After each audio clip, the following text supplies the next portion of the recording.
Hey guys, today's on schizophrenia and talking to philosophers. Schizophrenia and talking to philosophers. But before we get to philosophers, please allow my brief prelude. As you know, I've conveniently recorded it for our mutual comfort, our mutual convenience, and our mutual luxury. And I've been around a few preludes in my years. I'm entering my fifth decade, and this prelude is particularly luxurious, kind of like a VW Beetle. Yeah. Hello there, my name is Robert Francis. You've stumbled on my Unconquering Schizophrenia YouTube channel. That's Mike. Where me and the bird. He's a crow. That's right. We talk schizophrenia. He flies in the sun. This is the cut of my jib right here for That's reasons of does. medical confidentiality. This is book 2 right here. I'm a licensed clinical social worker times 15 years. That's a lot of gabbing and chatting. Indeed. I've been diagnosed with schizophrenia for a score 5 and 1. And that puts a little gray fleck in my beard. Who minds gray fleck? Thank you for joining me on my You channel. mind gray fleck? Now to topic. What is wrong with gray fleck? I don't mind gray fleck. It's advancing down my jib. And I really don't care. Schizophrenia and talking to philosophers. I'm a social worker by trade, and over the years I've talked to many people with schizophrenia, and I have it myself as well. But every time I talk to somebody with schizophrenia, I feel like I'm in a philosophy conversation. Don't you ever get that gist? Why is that so? I don't know. Sometimes when people are actively psychotic and they talk, they're talking about like metaphysical possibilities and things. For example, like mind-to-mind communication. I used to have this very, very dear client who was always in contact with other people mind-to-mind. No need for spoken content.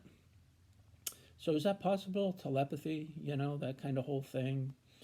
Or, what about certain delusions or auditory hallucinations? Is it possible that there is a voice actually there somewhere that other people can't perceive and that we do? It's like another metaphysical question. How about the delusions? When people talk about delusions, somebody says that they have a zillion dollars. You have a zillion dollars. I have a client who tells me she has a zillion dollars. I'm not exactly sure what that means, but maybe she does have a zillion dollars in some capacity. But when you talk to people with schizophrenia, oftentimes you wind up wondering about, the metaphysical possibilities. What is possible? Because people with schizophrenia are always brushing up against what is possible. And it becomes a fascinating conversation, and it sounds philosophical, the conversation oftentimes. So just a word of note, but the important thing is this, though, is that if you want to be a true philosopher, you have to come back, well, not a true philosopher, but it's prudent to come back to a good deal of reasonableness. And that'll tie everything together. And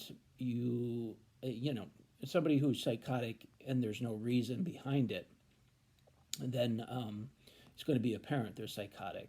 But somebody with schizophrenia who is reasonable, will even sound like a clearer philosopher.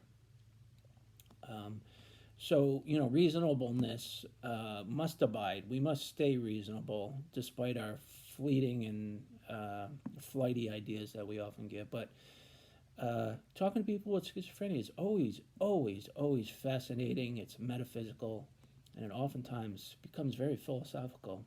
Would you agree? All right, guys, thanks for joining me today. Me and Mike the bird. Did I show Mike today? Yeah, Mike. He flies a crow. He flies in the sun. That's what he does. That's his intrinsic activity. And getting towards the end of baseball, things are cooking with football. Life is pretty good. All right, we'll see you next time. Thanks for joining me.